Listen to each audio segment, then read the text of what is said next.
തെസ്സലോനിക്ക ദേശം നല്ല സന്തോഷമുള്ളൊരു ലേഖനമാണ്. കാരണം വളരെ ആഴത്തിൽ കഷ്ടത്തിനായിട്ടാണ് നിങ്ങളെ വിളിച്ചിരിക്കുന്നതും കർത്താവിന് വേണ്ടി കഷ്ടം സഹിക്കുവാൻ, അല്ലെങ്കിൽ നിങ്ങളെ എന്തിനാണ് നിങ്ങളുടെ വിളി ഒന്നുകൂടെ ഓർപ്പിക്കുന്ന ഒരു ലേഖനമാണല്ലോ തെസ്സലോനിക്ക ലേഖനം. റോമൻ ഒരു കോളനി ആയിരുന്നു. ആ ദേശത്തെ പറ്റി ഒന്ന് പറഞ്ഞു പോകാം. റോമൻ കോളനി ആയിരുന്നു. ഫിലിപ്പിയ ദേശവും ഗ്രീസിലെ അഥേനിയ എന്ന് ബൈബിളിൽ നമ്മൾ കാണുന്നു. ഏതൻസ്, അതിൻ്റെ രണ്ടിൻ്റെ മധ്യത്തിലുള്ള ഒരു മക്കദോനിയ പട്ടണം. മക്കദോനിയ, അക്കായി പട്ടണങ്ങൾ എന്ന് നമ്മൾ പലപ്പോഴും ബൈബിളിൽ കാണുന്നു. മാസഡോണിയൻ സിറ്റീസ്, അതിൽ ഒരു മക്കദോനിയ പട്ടണമാണ്. നല്ലൊരു പട്ടണമാണ്. വലിയൊരു ആ കാലത്ത് അതിൻ്റെ ജോഗ്രഫിക്കൽ ഏരിയയും ഒക്കെ വെച്ച് നോക്കി നല്ല മനോഹരത ഉള്ളതും നല്ലൊരു പട്ടണവുമായതുകൊണ്ട് അലക്സാണ്ടറിൻ്റെ സൈന്യം വന്ന് അത് പിടിച്ചടക്കിയപ്പോൾ തൻ്റെ കമാൻഡറിൻ്റെ പേര് കാസൻഡർ അലക്സാണ്ടർ ഒരു അളിയനോടാണ് തൻ്റെ അലക്സാണ്ടറിൻ്റെ പെങ്ങളെയാണ് വിവാഹം കഴിച്ചിരിക്കുന്നത്. ആ പട്ടണത്തെ ഓരോ പട്ടണത്തെ പിടിച്ചടക്കുമ്പോൾ ആ പട്ടണത്തെ പിടിച്ചടക്കിയപ്പോൾ അവരുടെ അലക്സാണ്ടറിൻ്റെ അല്ലെങ്കിൽ കാസൻഡറിൻ്റെ ആ ഒരു കാലഘട്ടത്തിൽ അവരുടെ സാമ്രാജ്യത്തിൻ്റെ പ്രധാന ക്യാപിറ്റലായിട്ട് തിരഞ്ഞെടുത്ത ഒരു പട്ടണം കൂടാണ് ആ പട്ടണം. അങ്ങനെ അലക്സാണ്ടറിൻ്റെ പെങ്ങളുടെ പേരാണ് ഈ തെസ്സലോനിക്ക. ശരിക്കും അതിൻ്റെ മുമ്പ് ആ പട്ടണത്തിൻ്റെ പേര് തെർമോ എന്ന് പറഞ്ഞായിരുന്നു. ഇതൊക്കെ നിങ്ങൾക്ക് ഗൂഗിൾ സെർച്ച് ചെയ്തുമൊക്കെ നിങ്ങൾക്ക് കണ്ടുപിടിക്കാം. തെർമോ എന്ന് പറയാൻ കാരണം വേറെ ഒന്നുമില്ല, ഒത്തിരി ചൂട് ഉറവകൾ ആ ദേശത്തുണ്ട്. അപ്പോൾ നമുക്കറിയാം തെർമോസ് അല്ലെങ്കിൽ തെർമോ എന്ന് പറയുന്ന ആ ഒരു ഗ്രീക്ക് പദം. ആ തെർമോ എന്നായിരുന്നു പട്ടണത്തിൻ്റെ പേര്. പിടിച്ചടക്കി ഇതിൻ്റെ ക്യാപിറ്റലാക്കിയതിന് ശേഷമാണ് ഇതിനെ തെസ്സലോനിക്ക എന്ന് അലക്സാണ്ടർ പെങ്ങളുടെ പേര് അല്ലെങ്കിൽ ഈ കാസൻഡറിൻ്റെ ഭാര്യയുടെ പേര് ഇടുകയും ആ പട്ടണത്തിന് ഇടുകയും. ഇപ്പോൾ പല പട്ടണങ്ങളും ഇപ്പോഴില്ല നമ്മൾ ബൈബിളിൽ പഠിക്കുന്നത്. പക്ഷേ ഇവർ അത്യാവശ്യം വിശ്വസ്തയോടുകൂടി നിന്ന് കാണും. ആ പട്ടണം ഇന്നും ഉണ്ട്. സെലോണിക്ക എന്നാണ് ആ പട്ടണം. തെസ്സലോനിയുടെ ആദ്യത്തെ ഭാഗം അങ്ങ് പോയി. സെലോണിക്ക എന്ന ആ പട്ടണം ഇന്നും അറിയപ്പെടുന്ന നല്ലൊരു മക്കദോനിയ പട്ടണം. വളരെ മക്കദോനിയ പട്ടണങ്ങളിൽ അല്ലെങ്കിൽ സഭകൾ, പല മക്കദോനിയ പട്ടണങ്ങളിലും സഭകളുണ്ട്. ആ സഭകളുടെ മധ്യത്തിൽ വളരെ മാതൃകയോടുകൂടി സാക്ഷ്യത്തോട് നിന്ന ഒരു പട്ടണമാണ്. സ്തോത്രം. അതിലൊരു സന്തോഷമാണ്. AD 52-53 ആ കാലഘട്ടത്തിൽ എഴുതുന്നതാണ്. ആ സാക്ഷ്യത്തോട് നിന്നു എന്ന് 7-ാമത്തെ വാക്യത്തിൽ എഴുതിയിട്ടുണ്ട്. അതോടൊന്ന് വായിച്ചാൽ. അങ്ങനെ നിങ്ങൾ മക്കദോനിയയിലും അഖായിലും വിശ്വസിക്കുന്നവർക്ക് എല്ലാവർക്കും മാതൃകയായി തീർന്നു. അങ്ങനെ മക്കദോനിയ, അഖായ് ഒരു പ്രദേശമാണ്. അവിടെയുള്ള മാസഡോണിയൻ സിറ്റീസ് അല്ലെ മക്കദോനിയ പട്ടണങ്ങളുടെയും അഖായിലെ പട്ടണങ്ങളുടെ മധ്യത്തിൽ വളരെ സാക്ഷ്യമുള്ള, ഇല്ലേ, you have become examples to all എന്ന് എഴുതിയിരിക്കുന്ന, എല്ലാവരുടെ മുമ്പിൽ വളരെ മാതൃകയോടുകൂടി സാക്ഷ്യത്തോടുകൂടി ജീവിക്കുന്ന ഒരു സഭ എന്ന് ദൈവത്തിൻ്റെ പരിശുദ്ധാത്മാവ് പറയുവാൻ. നമ്മുടെ സഭയെപ്പറ്റി എങ്ങനെ പറയുമോ? കൊച്ചി പട്ടണത്തിൽ വളരെ സാക്ഷ്യത്തോട് ജീവിക്കുക. അങ്ങനെ പറയണമെങ്കിൽ ഇവിടെ ഉള്ള എല്ലാ കുടുംബങ്ങളും എന്ത് ചെയ്യണം?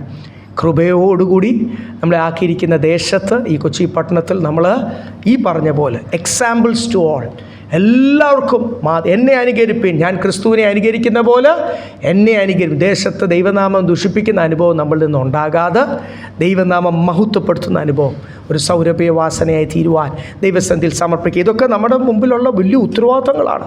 നമുക്കത് പറഞ്ഞു പോകാൻ എളുപ്പമാണ്. വലിയ ഉത്തരവാദിത്തങ്ങളാണ്. നിങ്ങൾ മറന്നു പോകല്ലേ, ഇതിനൊക്കെ കർത്താവ് കണക്ക് ചോദിക്കും എന്നോർത്തോണേ. സ്തോത്രം. അതിൻ്റെ 1-ാമത്തെ വാക്യം ആ ടീം വന്ദനം ചെയ്യുന്നു. യെസ്. പിതാവായ ദൈവത്തിലും കർത്താവായ യേശുക്രിസ്തുവിനുമുള്ള തെസ്സലോനിക്ക സഭയ്ക്ക് എഴുതുന്നത്, കൃപയും സമാധാനവും ഉണ്ടാകട്ടെ. എല്ലാ പൗലോസിൻ്റെ ലേഖനം തുടങ്ങുന്ന പോലെ ഓരോ ലേഖനത്തിലും ഓരോ രീതിയിലാണ് ഗ്രീറ്റ് ചെയ്യുന്നത്. ഇത് തെസ്സലോനിക്ക ദേശത്തെ ദൈവം നിങ്ങൾക്ക് എന്തുണ്ടാക്കട്ടെ? കൃപയും സമാധാനം. കാശ് കൊടുത്ത് വാങ്ങിക്കാൻ പറ്റത്തില്ല. ഈ കൃപ അനുഭവിക്കുന്നവർ മാത്രമേ ദൈവിക സമാധാനം അനുഭവിക്കത്തുള്ളൂ. അതൊരു സത്യമാണല്ലോ. നിങ്ങൾക്ക് കൃപയും സമാധാനവും ഉണ്ടാകട്ടെ. എന്നിട്ട് ഞങ്ങളുടെ പ്രാർത്ഥനയിൽ നിങ്ങളെ സ്മരിച്ചുകൊണ്ട് നിങ്ങളുടെ വിശ്വാസത്തിന്റെ പേരെയും സ്നേഹ പ്രയത്നവും ഞങ്ങളുടെ പ്രാർത്ഥനയിൽ നിങ്ങളെ എപ്പോഴും ഓർക്കുന്നു. എത്ര മിഷണറി യാത്ര? 3-4 മിഷണറി യാത്ര അപ്പോസ്തല പ്രവൃത്തിയിൽ എഴുതിയിട്ടുണ്ട്. അതിൽ ബൈബിൾ പറയുന്ന അനുസരിച്ച് യെരുശലേം തൊട്ട് ഇലൂരിയ ദേശം, അല്ലേ, ഞാൻ എപ്പോഴും ഓർപ്പിക്കുന്ന പോലെ യെരുശലേം ഏഷ്യയിലാണ്. യൂറോപ്പിൻ്റെ ഏരിയയാണ് ഈ ഗ്രീസും മക്കദോനിയ ഏരിയ എല്ലാം. അതുപോലെ തന്നെ ഇലൂരിയ എന്ന് പറയുന്നത് യൂഗോസ്ലാവിയ അല്ലെങ്കിൽ ഇപ്പോഴത്തെ റഷ്യ അല്ലെങ്കിൽ പഴയ USSR എന്നൽപ്പെടുന്നതാണ്. അപ്പോൾ ഒരു 3 ഭൂഖണ്ഡത്തിൽ പൗലോസ് പൗലോസിൻ്റെ ഭാഷയിൽ പരിശുദ്ധാത്മാവിൽ എഴുതിയിരിക്കുന്ന അനുസരിച്ച് ഗ്രാമം തോറും ഭവനം തോറും ഒരു വീട് വിടാതെ തന്നെ എത്ര കിലോമീറ്റർ നടന്ന് കാണുമല്ലേ? എത്ര കർത്താവ് അതുപോലെ നടന്നതായിട്ട് ഈ ഇസ്രയേലിൻ്റെ 3 പ്രോവിൻസിൽ മേളോട്ടും താഴോട്ടും നടന്നതായിട്ട് നമ്മൾ ബൈബിൾ കാണും. അതിലൊക്കെ എത്ര കൂടുതൽ വർഷങ്ങൾ ശുശ്രൂഷ ചെയ്യുവാനും നടക്കുവാനും ഒക്കെ ഈ അപ്പോസ്തലന് ദൈവം കൃപ കൊടുത്തു. ഇന്നൊക്കെ നമ്മൾ ഒരു സ്ഥലത്ത് വണ്ടിയില്ലാതെ നമ്മൾ പോകത്തില്ല. വണ്ടിക്ക് എന്തെങ്കിലും ഒരു ക്ഷീണം അല്ലെങ്കിൽ പല കുടുംബങ്ങളൊക്കെ നേരത്തെ ഈ സഭയിലും പറഞ്ഞു കേട്ടിട്ടുണ്ട്, കാറുണ്ടായിരുന്നു, പിന്നെ അതിൻ്റെ അകത്ത് AC ഇല്ലാത്തതുകൊണ്ട് ഞങ്ങൾ വന്നില്ല, കുറേ നാളുകളെ വരായിരിക്കും, പിന്നെ കാറില്ലാത്തതുകൊണ്ട് വന്നില്ല, അല്ലെങ്കിൽ വേറെ എന്തെങ്കിലും കാലാവസ്ഥ. നമ്മൾ ഇതിന് 100 എക്സ്ക്യൂസൊക്കെ ഇന്നും മനുഷ്യർ പറയുമ്പോൾ അന്ന് ശരീരത്തിൽ ക്ഷീണിതനായ പൗലോസ് എത്ര ആയിരക്കണക്കിന് കിലോമീറ്റർ നടന്ന് കാണും. എന്ന് വെച്ചാൽ ജീവിതത്തിൽ ഒരു ദിവസം ഒരു ടൈം ടേബിൾ പോലെ ഒരു ചിട്ട ആയിട്ട് താനത് ഭവനങ്ങൾ സന്ദർശിക്കുക, കർത്താവിനെ പറ്റി പറയുക, ദേശങ്ങൾ സന്ദർശിക്കുക, ഒരു ആൾക്കൂട്ടം കാണുമ്പോൾ അവിടെ കർത്താവിനെ പറ്റി പ്രസംഗിക്കുക. പലപ്പോഴും പിടിച്ച് ജയിലിലിട്ടാൽ അവിടെ പ്രസംഗിക്കും. അങ്ങനെ നമ്മൾ ഈ കൊലോസ്യ ലേഖനം വരെയും കണ്ടത് ജയിലിൽ എഴുതിയ ലേഖനം. ഇതിൻ്റെ ഒക്കെ മധ്യത്തിൽ ഇത്രയും ഭൂഖണ്ഡത്തിൽ ആൾക്കാരെ എന്തുവേണ്ടി കണ്ടിട്ടുണ്ട് അല്ലേ? ഇതിനു വേണ്ടി ആൾക്കാരെ കണ്ടിട്ടുണ്ട്. ഇപ്പോഴും എവിടൊക്കെയോ വെച്ച് ഒറീസയിൽ നിന്നും ആന്ധ്രയിൽ നിന്നൊക്കെ കൂടുതലും ഞങ്ങൾ യാത്ര ചെയ്ത സ്ഥലങ്ങൾ, ദേവദാസന്മാരൊക്കെ ദൈവമക്കളും വിശ്വാസികളൊക്കെ അത് നമ്മൾ ഈ നമ്പർ കൊടുക്കുന്നത് നമ്മൾ മറന്നു പോകും. വിളിച്ചിട്ടുണ്ട്, പാസ്റ്ററെ നമ്മുടെ പേരുമൊക്കെ വിളിച്ച് ചോദിച്ചാൽ വിളിക്കുന്നത്, പാസ്റ്ററെ ഓർക്കുന്നില്ലേ? നമുക്ക് പലപ്പോഴും പറ്റത്തില്ല. ഒത്തിരി നാൾ ഇടപെട്ടവരെയൊക്കെ ഓർക്കും, ഒന്ന് കണ്ടുപോയവരെ ഒന്നും നമ്മൾ കുറച്ച് നാൾ അല്ലെങ്കിൽ ഒന്ന് കണ്ടുപോയവരല്ല, അവരുടെയൊക്കെ ദേശത്ത് 3-4 ദിവസമോ ഒരാഴ്ചയൊക്കെ താമസിച്ച് മീറ്റിംഗ് നടത്തി കാണും. അവരുടെ ഭവനത്തിൽ ചിലപ്പോൾ അവരായിരിക്കും നേരത്തെ പല ദിവസം ആഹാരമൊക്കെ നമുക്ക് കൊണ്ട് തന്ന്. പലപ്പോഴും നമ്മൾ എന്ത് ചെയ്യും? മറന്നുപോകും. പക്ഷേ പൗലോസ് ഇത്രയും ദേശത്ത് പോയി ഇത്രയും ആൾക്കാരെ കണ്ടപ്പോൾ അവിടെ എന്തോ എഴുതിയിരിക്കുന്നത്? നിങ്ങളെ ഞാൻ വെറുതെയാണോ എഴുതിയിരിക്കുന്നത്? വെറുതെ ഒരു ചിലർ പറയുമല്ലോ, ഞാനിപ്പോൾ നിങ്ങളെപ്പറ്റി അങ്ങോട്ട് ഓർത്തതേ ഉള്ളൂ, അങ്ങനെ പറയുന്ന പോലെ ഒരു മുഖസ്ഥിതിയാണോ ഈ എഴുതിയിരിക്കുന്നത്? നിങ്ങളെപ്പറ്റി എപ്പോഴും ഞാൻ പ്രാർത്ഥിക്കും. ചിലരങ്ങ് പറയും വെറുതെ, പ്രാർത്ഥിച്ചില്ലെങ്കിലും ഒരു ഡിപ്ലോമാറ്റിക്കായിട്ട് അവരൊന്ന് സന്തോഷമായിട്ട്. ഇതിനൊക്കെ ന്യായവിധിയുണ്ട്. ഓരോ കള്ളത്തരത്തിലും എന്തുണ്ട്? ന്യായവിധിയുണ്ട്. അതുകൊണ്ട് പ്രാർത്ഥിച്ചാൽ മാത്രം എല്ലാം പറയണം എന്നില്ല, പക്ഷെ പറയുന്നത് എന്തായിരിക്കണം? സത്യമായിരിക്കണം. അങ്ങനെ കഴിയുന്നതിനൊക്കെ അല്ലേ ന്യായവിധിയുണ്ട്. അങ്ങനെയൊന്നും പൗലോസ് വെറുതെ പറഞ്ഞല്ല, തിരുവചനത്തിൽ ചേർക്കപ്പെട്ടതല്ലേ. We make mention of you in our prayers.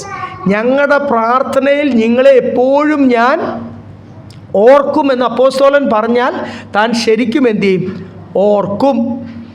ഒന്ന് കണ്ട് അല്ലെങ്കിൽ അവിടെ താമസിച്ച് പോയ പറഞ്ഞല്ലോ, ഇപ്പോൾ തിമോത്തിയോസും സിൽവാനോസിനെയൊക്കെ അങ്ങോട്ട് അയച്ചു. അവർ വന്ന് പറഞ്ഞ റിപ്പോർട്ട്, ആ സഭയെപ്പറ്റി പറഞ്ഞ റിപ്പോർട്ടിലുള്ള സന്തോഷത്താൽ എഴുതുന്ന ആദ്യത്തെ ലേഖനമാണ്. അതുപോലെ തന്നെ അവർക്ക് ഒത്തിരി ഡൗട്ടുകളുണ്ട്. വരും ദിവസങ്ങൾ അവരുടെ സംശയങ്ങളാണ് ഇവിടെ. അപ്പോൾ എപ്പോഴും നിങ്ങളുടെ പ്രാർത്ഥനയിൽ ഓർക്കും. പിന്നെ പ്രാർത്ഥനയിൽ ഓർക്കാൻ ഒരു വലിയ സന്തോഷം കൂടി പൗലോസിനുണ്ട്. കാര്യം അവരുടെ ചില നല്ല ക്വാളിറ്റീസ്, നമ്മൾ പല ദേശത്തൊക്കെ പോയി പ്രവർത്തിക്കുമ്പോൾ ഒരു റെസ്പോൺസ് അവരുടെ കയ്യിൽ നിന്ന് ഇല്ലാതെ വരുമ്പോൾ നമ്മൾ പിന്നെ എന്ത് ചെയ്യും? നമ്മുടെ മനസ്സിൽ ഇരിക്കത്തില്ല. കർത്താവിന് വേണ്ടി നിൽക്കുന്ന ജനമാണെങ്കിൽ, ഞങ്ങൾ പല ട്രൈബൽ ഏരിയയിൽ പോയിട്ടുണ്ട്, ഒത്തിരി ട്രൈബൽ ഏരിയയിൽ പോയി, ഛത്തീസ്ഗഡിൽ പോയിട്ടുണ്ട്, ഒറീസയിൽ പോയിട്ടുണ്ട്, ആന്ധ്ര ശരിക്കും ആരിച്ച് പറക്കി 44 ജില്ല കറങ്ങിയിട്ടുണ്ട്. അതിലൊക്കെ ഈ ഛത്തീസ്ഗഡിനോട് ചേർന്ന് ഒറീസയോട് ചേർന്ന് ഇങ്ങേറ്റത്ത് വരുമ്പോൾ മഹാരാഷ്ട്രയോട് ചേർന്ന് ഘാട്ട്സ് ഉണ്ട്, മലകളുണ്ട്. ആ മലകളുടെ മണ്ടയ്ക്ക് മുഴുവൻ എന്തുവാ? ട്രൈബലാണ്, പക്കാ ട്രൈബലാണ്. കറണ്ടില്ല, റേഞ്ചില്ല, വണ്ടി കയറി പോകത്തില്ല, പാര വെച്ച് കരിങ്കല്ലൊക്കെ റോട്ടിൽ നിന്ന് ഇളക്കി ഞങ്ങളുടെ വണ്ടിയുടെ അടിയിടിക്കുക ഞങ്ങൾ കയറ്റിയ ഗ്രാമങ്ങളുണ്ട്. താഴെ നിന്ന് ഞാനും പപ്പയൊക്കെ ഞങ്ങൾ കറണ്ടില്ലെന്ന് ഞങ്ങൾക്ക് അറിയാം, പക്ഷേ മീറ്റിംഗ് നടത്തണം, സൗണ്ടൊക്കെ വേണം. അടുത്തുള്ള ഗ്രാമത്തിൽ ചില സമയത്ത് ജനറേറ്റർ, മുളയിൽ ജനറേറ്റർ 2 സൈഡിൽ, അത് അവിടുത്തെ സഹോദരന്മാർ തന്നെ ചുമ്മി, ഞങ്ങളല്ല ചുമ്മിയത്. കീബോർഡ് ഞങ്ങൾ ചുമ്മും, ലൈറ്റ് ഞങ്ങൾ ചുമ്മും, ഞങ്ങളുടെ ബാഗുകൾ ഞങ്ങൾ ചുമ്മും. ജനറേറ്റർ അവർ തന്നെ വോളണ്ടിയർ ചെയ്ത് പലപ്പോഴും മലയുടെ മേളിൽ ഒരു ദിവസമൊക്കെ നടക്കേണ്ട മല, അല്ലെ ഒരു 3/4 ദിവസം ഇത്രയും മണിക്കൂറുകൾ നടക്കേണ്ട നിർത്തി അണച്ച് വഴിയിൽ കുക്ക് ചെയ്ത് ആഹാരം കഴിച്ചാണ്. പിന്നെ നൂഡിൽസൊക്കെ കഴിച്ചിട്ടുണ്ട്, കുക്ക് ചെയ്ത് ആഹാരം കഴിച്ച് കരിയിലൊക്കെ ഇട്ട് വിറകൊക്കെ ഇട്ട് തീ കൂട്ടി. ഇതൊക്കെ ഫോട്ടോസും വീഡിയോസും ഒക്കെ ഉണ്ട്. ഞാൻ പറഞ്ഞത് അവിടെ ഒക്കെ മേളിൽ കയറി ട്രൈബൽസിനെ ഒത്തിരി കണ്ടിട്ടുണ്ട്. അതിൽ പല പേരുകളിൽ അറിയപ്പെടുന്നു. പക്ഷേ ഞങ്ങൾ ഒരിക്കലും മറക്കാത്ത ഒരു ട്രൈബുണ്ട്. 3-4 പ്രാവശ്യം അവരുടെ മധ്യത്തിൽ പോയിട്ടുള്ളൂ. കൊട്ടിയ എന്ന് പറയുന്ന ട്രൈബ്. ആ ട്രൈബിൻ്റെ മധ്യത്തിൽ അന്ന് കൊരിന്ത്യലേനവും ട്രാൻസ്ലേറ്റ് ചെയ്തുകൊണ്ടിരിക്കുക. 1 കൊരിന്ത്യർ കഴിഞ്ഞു, റോമാലേഖനം ഞാൻ പറഞ്ഞിട്ടുണ്ട് നിങ്ങളോട്. ആ ട്രൈബ്സിനെ ഞങ്ങൾ മറക്കാത്തതിൻ്റെ ഒരു കാരണമുണ്ട്. മറ്റുള്ള ട്രൈബ്സിനോടൊക്കെ എത്ര വചനം പറഞ്ഞാലും അവർക്കത് മനസ്സിലാക്കാനുള്ള കപ്പാസിറ്റി ഇല്ല. അവരുടെ ഒരു പാപ ജീവിതമുണ്ട്, ഒരു മലദേവതയുണ്ട്, അതിൻ്റെ ഒരു മലയൻ സ്വഭാവമുണ്ട്. അതൊരു വല്ലാത്ത ജീവിത രീതിയാണ്. ആ മദ്യവും വ്യഭിചാരവും പാപവും എത്ര പറഞ്ഞാലും നമ്മൾ ഇറങ്ങി എല്ലാ വീട്ടിലും വാറ്റും. ഒന്നും ഇല്ലെങ്കിലും ആഹാരം കഴിച്ചില്ലെങ്കിലും വാറ്റുന്നതിന് അവിടെ ആരും പിന്നെ കയറി ചെല്ലുന്നില്ലല്ലോ. പോലീസ് വോട്ട് ഒരു മനുഷ്യൻ ഞങ്ങളല്ലാതെ അങ്ങോട്ട് അവിടുത്തെ ഇലക്ഷൻ സമയത്ത് പോലും വോട്ട് ചോദിച്ചുകൊണ്ട് ആരും അങ്ങോട്ട് കയറി ചെല്ലാത്ത അതുപോലത്തെ ഉൾഗ്രാമങ്ങൾ. ആ ഗ്രമങ്ങൾ ഈ കൊട്ടിയ ഗ്രാമം മാത്രമേ ഉള്ളൂ. നമ്മൾ പൗലോസിൻ്റെ ലേഖനമൊക്കെ പഠിപ്പിച്ചാൽ വളരെ ആഴത്തിൽ ചിന്തിച്ച് ഞങ്ങൾ അവിടെ ഇരിക്കുന്ന സമയത്ത് ഒരു പ്രായമുള്ള ഒരാൾ എഴുന്നേറ്റ് ഞങ്ങൾ ഇതുവരെയും ചിന്തിക്കാത്ത ഒരു ആഴമുള്ളൊരു മർമ്മമൊക്കെ ഇങ്ങോട്ട് സംസാരിച്ച് അടുത്ത പ്രാവശ്യം വിസിറ്റ് ചെയ്തപ്പോൾ അവരുടെ ഡ്രസ്സിങ്ങൊക്കെ മാറി, അവരുടെ രീതികളൊക്കെ മാറി. നമ്മളിൽ ഒരാളെപ്പോലും വളരെ ജ്ഞാനത്തോടുകൂടിയും ജീവിതം ക്രമീകരണത്തോടുകൂടിയും ഡിസിപ്ലിനോടുകൂടി അവരുടെ വ്യക്തിത്വം മാറി, അവരുടെ കൾച്ചർ മാറി, ഞാൻ പറഞ്ഞില്ല അവരുടെ സ്വഭാവം മാറി. രാജകീയ സ്വഭാവം കൊണ്ട് ജീവിക്കുന്ന നല്ല ഡീസൻ്റായിട്ട് അത് നിമിത്തം അവിടെ കൃഷി ചെയ്യുവാനും പല രീതിയിൽ ആ ദൈവദാസനും അതിൽ വളരെ ഉത്സാഹം ചെയ്തു. ഞാനും ഒത്തിരി കൃഷി കാര്യങ്ങൾക്ക് വേണ്ടിയൊക്കെ അവിടെ ടൗണിൽ തിരക്കും, അതിന് വേണ്ടി അവർക്ക് വേണ്ടി അയച്ചു കൊടുക്കും. കൃഷിയുടെ രീതികളൊക്കെ മാറ്റി ആ മലയുടെ മേളിൽ അവരുടെ അധ്വാനത്തിന് എന്തുണ്ടായി? ഫലമുണ്ടായി. അവർക്ക് പണം കിട്ടാൻ തുടങ്ങി അവരുടെ അധ്വാന ഫലത്തിൽ നിന്ന്, കൃഷിയിൽ നിന്ന്. അപ്പം അങ്ങനെയൊക്കെ മാറ്റങ്ങൾ വേറെ ഒന്നുമല്ല, വചനം ആ ദേശത്ത് ആഴത്തിൽ പഠിച്ചപ്പോൾ മലയാളികൾ ചിന്തിക്കുന്നതിനേക്കാൾ ഒന്നുകൂടെ ആഴത്തിൽ ചിന്തിക്കുവാൻ ദൈവം അവരുടെ ജ്ഞാനം എന്ത് ചെയ്തു? തുറന്നു. നല്ല വൃത്തിയോടുകൂടി ഞാൻ പറഞ്ഞല്ലോ, പെയിൻ്റ് എത്തിയിട്ടില്ല ആ ഗ്രാമത്തിൽ. ഈ മണ്ണ് വെച്ച് ചെയ്ത് ആ ഗ്രാമത്തിൽ ഞങ്ങൾ ആദ്യം ദൈവം അവർക്ക് ജ്ഞാനം കൊടുത്തിട്ട് ഞങ്ങളവിടെ മെറ്റാലിക് നീല കണ്ടു, മെറ്റാലിക് മെറൂൺ കണ്ടു, പിന്നെ പല അല്ലാത്ത കളർ മെറ്റാലിക് ഗോൾഡ് പോലൊരു കളർ കണ്ടു. ഇതെല്ലാം കല്ലുകൾ അരച്ച് പെയിൻറ്റ് പോലെ ആക്കിയിട്ട് അവരുടെ വീടുകൾ അവർക്ക് കളേഴ്സ് ഭയങ്കര ഇഷ്ടമാണ്. ഓരോ മതിലും ഓരോ കളറും ഒക്കെ അടിച്ച് അവർ മൺഭവനങ്ങൾ. ഞാൻ പറഞ്ഞില്ലേ എത്ര കിലോമീറ്റർ മേളിലോട്ട് കയറി ചെല്ലണം എന്നറിയാം. ഈ ഉള്ളിൽ അപ്പുറം ഒറീസയാണ്, അവർക്ക് 2 മാർക്കറ്റും ഉണ്ട്, ഒഡിയയുണ്ട്, ഇപ്പുറം തെലുങ്കുണ്ട്. ആ ഞങ്ങൾ ആ ട്രൈബ്സിനെ ഒരിക്കലും മറക്കത്തില്ല. കാരണം വേറൊന്നുമല്ല, കേൾക്കുന്ന അവിടെ നമുക്ക് ശുശ്രൂഷിക്കാനൊരു സന്തോഷമുണ്ട്. അല്ലാത്ത ട്രൈബൽ ഏരിയയിലൊക്കെ ചെല്ലുമ്പോഴേ അവിടുത്തെ താഴ്വരയുള്ള ദേവദാസന്മാർ പറയും ഒന്നും ഇവർക്ക് മനസ്സിലാകത്തില്ല കേട്ടോ. ദൈവം സ്നേഹമാവുന്നു, ദൈവം സൗഖ്യമാവും. ഞങ്ങളുടെ ജീവിതത്തിൽ വെളിച്ചമില്ലല്ലോ അവർക്ക്. ഞങ്ങൾ പലയിടത്തും സോളാർ ലൈറ്റൊക്കെ പിടിപ്പിക്കാൻ ദൈവം സഹായിച്ചിട്ടുണ്ട്. അവർക്ക് അപ്പോഴാണ് ആദ്യമായിട്ട് വെളിച്ചം. മറ്റേത് 6 മണി കഴിഞ്ഞാൽ പിന്നെ ഗ്രാമത്തിൽ വെളിച്ചമില്ല. അപ്പോൾ നമ്മൾ ഈ സോളാർ സ്ട്രീറ്റ് ലൈറ്റ് പോലെ ഒരെണ്ണം ഗ്രാമത്തിൻ്റെ മധ്യത്തിൽ ഫിറ്റ് ചെയ്യുമ്പോൾ അവർക്ക് വൈകിട്ടും പിള്ളേർക്കൊക്കെ എന്തെങ്കിലും പുസ്തകം നോക്കി പഠിക്കുക, അവർക്ക് കുറച്ചുകൂടെ അവരുടെ ദിവസം ഒന്ന് എക്സ്റ്റെൻഡായി. അങ്ങനെ വെളിച്ചത്തെപ്പറ്റി അപ്പോൾ എന്തെങ്കിലും സിമ്പിളായിട്ട് സംസാരിക്കാനേ പറ്റൂ. പക്ഷേ ഈ ഒരു ഗ്രാമത്തിൽ പൗലോസിൻ്റെ ലേഖനങ്ങൾ അല്ലെങ്കിൽ പത്രോസിൻ്റെ യോഹന്നാൻ്റെ ഒക്കെ ലേഖനങ്ങൾ അവർക്ക് അന്ന് അതേ ട്രാൻസ്ലേറ്റായി കിട്ടിയുള്ളൂ. ഇപ്പോൾ പുതിയ നിയമം മുഴുവനും ട്രാൻസ്ലേറ്റായി കിട്ടിയെന്ന് ആ ദേവദാസൻ പറഞ്ഞു.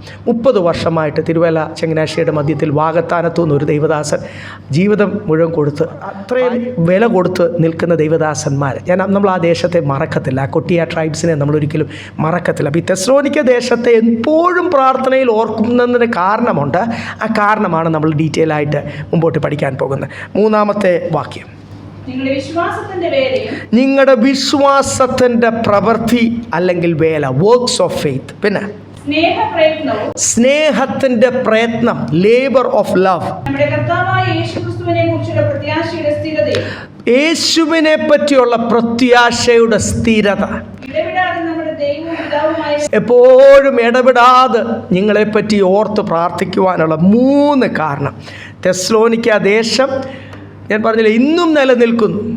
മറ്റുള്ള വെളിപ്പാട് പുസ്തകത്തിൽ പറഞ്ഞ ഏഷ്യ മൈനർ, തുർക്കിയിലുള്ള ദേശങ്ങളൊക്കെ തകർന്നു പോയപ്പോൾ സെലോനിക്ക എന്ന് പറഞ്ഞ് ഈ പട്ടണം ഇന്നും നിലനിൽക്കാൻ ഉള്ള ഒരു കാരണം, അല്ലെങ്കിൽ ഭൂമിയുടെ മുഖത്തു നിന്ന് അനേക കർത്താവിന് വേണ്ടി ഒരു കാലത്ത് നിന്ന കുടുംബങ്ങൾ, പട്ടണങ്ങൾ, അവരുടെ തലമുറകളൊക്കെ മാറിപ്പോയി. വിശ്വാസിയിൽ നിന്ന് മാറി മുസ്ലിംസായി അല്ലെങ്കിൽ കാത്തലിക്സായി അല്ലെങ്കിൽ ആ ദേശത്ത് അതൊക്കെ കൂടുതൽ ഏഷ്യ മൈനർ, തുർക്കി. വെളിപ്പാട് പുസ്തകത്തിൽ പറഞ്ഞ പട്ടണങ്ങൾ, സഭകൾ, നീ നിലനിന്നില്ലെങ്കിൽ നിൻ്റെ മധ്യത്തിൽ നിന്ന് ആ വിളക്ക് ഞാൻ മാറ്റും, വെളിച്ചം ഞാൻ മാറ്റുമെന്ന് യേശു പറഞ്ഞതുപോലെ ആയിത്തീർന്നപ്പോഴും ഇന്നും ഈ പട്ടണം നിലനിൽക്കാൻ ദൈവമക്കളെ, തലമുറകൾ കർത്താവിന് വേണ്ടി നിലനിൽക്കണമെങ്കിൽ, ദേശത്തെ സഭ ദൈവത്തിനു വേണ്ടി തലമുറകൾ കർത്താവിൻ്റെ വരവ് വരെ നിലനിൽക്കണമെങ്കിൽ ചില കാര്യങ്ങളാണ് ഇവിടെ എഴുതിയിരിക്കുന്നത്. തെസ്സലോനിക്ക, അതുകൊണ്ടാണ് ഇത് ബൈബിളിൽ എഴുതിയിരിക്കുന്നത്. ഒന്ന്, ആദ്യത്തെ നമുക്ക് ചിന്തിക്കാം. അവിടെ എഴുതി വിശ്വാസത്തിൻ്റെ വേല, അല്ലെങ്കിൽ ഇംഗ്ലീഷ് ബൈബിൾ അല്ലെങ്കിൽ മൂലഭാഷയിലൊക്കെ എഴുതിയിരിക്കുന്നത് വർക്ക്സ് ഓഫ് യുവർ ഫെയ്ത്ത്. നിങ്ങൾക്ക് വിശ്വാസം ഉണ്ടെന്ന് പറഞ്ഞാൽ പോരാ, വിശ്വാസം തെളിയിക്കുന്ന പ്രവൃത്തികൾ വേണ്ടേ? അങ്ങനെയല്ലേ യാക്കോബിൻ്റെ ലേഖനത്തിൽ ഒരു വെല്ലുവിളി പോലെ, ഒരു ചലഞ്ചായിട്ട് താൻ ദൈവമക്കളെ ഓർപ്പിക്കുന്ന ഒരു ഭാഗമുണ്ട്. യാക്കോബിൻ്റെ ലേഖനം 2-ാം അധ്യായം അതിൻ്റെ 18-ാമത്തെ വാക്യം, ജെയിംസ് 2:18. എന്നാൽ ഒരുത്തൻ നിനക്ക് വിശ്വാസമുണ്ട്, എനിക്ക് പ്രവൃത്തികളുണ്ട് എന്ന് പറയുമായിരിക്കും. നിന്റെ വിശ്വാസം പ്രവൃത്തികൾ കൂടാതെ കാണിച്ചു തരിക, ഞാനും എന്റെ വിശ്വാസം പ്രവൃത്തികളാൽ കാണിച്ചു തരാം. ഒത്തിരി പേര് പല കാര്യങ്ങൾ പറയും. പഴയ വിശ്വാസികളൊക്കെ പറയും, എനിക്ക് വിശ്വാസമുണ്ട്, എനിക്ക് ഇതുണ്ട്. നിങ്ങൾക്ക് വിശ്വാസം പ്രവൃത്തി കൂടാതുണ്ട്, വിശ്വാസമുണ്ടെന്ന് നിങ്ങൾ പറയുമായിരിക്കും. ഞാൻ കാണിച്ചു തരാൻ പോകുന്നത് എൻ്റെ വിശ്വാസം, പ്രവൃത്തി കൊണ്ടുള്ള എൻ്റെ വിശ്വാസം. അല്ലെങ്കിൽ പ്രവൃത്തിയാൽ നീതീകരിക്കപ്പെടുന്നു എന്നല്ല, നിങ്ങൾ തെറ്റിദ്ധരിക്കല്ലേ. പ്രവൃത്തി കൊണ്ട് ആരും നീതീകരിക്കപ്പെടത്തില്ല. അത് പഴയ നിയമത്തിലാണ്. പ്രവൃത്തി, യാഗം, വീണ്ടെടുപ്പ്, വില, പൊന്നൊക്കെ കൊണ്ട് കൊടുത്താൽ അവിടെ നീതീകരണം പ്രാപിക്കും. ഇവിടെ അതല്ല എഴുതിയിരിക്കുന്നത്. ഞാനും എൻ്റെ വിശ്വാസം പ്രവൃത്തികളാൽ കാണിച്ചു തരാം. നിങ്ങളുടെ വിശ്വാസം പ്രവൃത്തികളില്ലാതും വിശ്വാസം ഉണ്ടെന്ന് പറയും. എന്ന് വെച്ചാൽ വിശ്വാസമുണ്ട് എന്ന് പറഞ്ഞുകൊണ്ട് ഒരു കാര്യവുമില്ല, നിങ്ങളുടെ പ്രവൃത്തിയിൽ കൂടി തെളിയിക്കണം. അപ്പം കംപ്ലീറ്റ്ലി കർത്താവിൽ ആശ്രയിക്കണം. രോഗം വന്നാൽ ആരിൽ ആശ്രയിക്കണം? അപ്പം ദേശത്ത് തെളിയിക്കും. യേശുവിലുള്ള വിശ്വാസത്തിൽ കൂടി ഒരാൾക്ക് എന്ത് വരും ജിപ്സൺ ബ്രദറെ? സൗഖ്യം വരും. Price the Lord. വിശ്വസിച്ചാൽ എന്ത് വരും? നമ്മളൊക്കെ അനുഭവിക്കുന്നവരാ, ഞാൻ ഉൾപ്പെടെ, നമ്മൾ ഓരോരുത്തരും. സ്തോത്രം. പൂർണ്ണ വിശ്വാസമാകുമ്പോഴാണ് പൂർണ്ണമായിട്ട് കർത്താവിൽ ആശ്രയിക്കുവാൻ കഴിയുന്നത്. ആ ജീവിതത്തിലെ അനുഭവങ്ങളാണ്. ഇനി അടുത്തത്, ഓരോ കാര്യങ്ങളും ഞാൻ കർത്താവിൽ ആശ്രയിക്കത്തുള്ളൂ. പിശാച് എന്ത് പദ്ധതികൾ അല്ലെ എന്ത് തടസ്സങ്ങൾ വെച്ചാലും, എന്ത് കാര്യങ്ങൾ എൻ്റെ ജീവിതത്തിൽ ചെയ്താലും, യേശുവിലുള്ള എൻ്റെ വിശ്വാസത്തിൽ നിന്ന് എന്നെ കുലുക്കുവാൻ കഴിയത്തില്ല. കാര്യം ഇറ്റ് ഈസ് ഡീപ്പ് റൂട്ടഡ്, ആഴത്തിലുള്ളതായില്ലേ. ആ ഒരു വിശ്വാസമാണ് ഇവിടെ തെസ്സലോനിക്ക സഭ, ഇവിടെ യാക്കോബ് വീണ്ടും സഭയെ ഓർപ്പിക്കുന്നു. നിങ്ങൾക്ക് വിശ്വാസമുണ്ടെന്ന് നിങ്ങൾ പറയും. സഭകളെല്ലാം ചെയ്യുന്ന കാര്യം, ദൈവമക്കൾ ചെയ്യുന്ന കാര്യം, ദൈവദാസന്മാർ ചെയ്യുന്ന കാര്യമാണ്.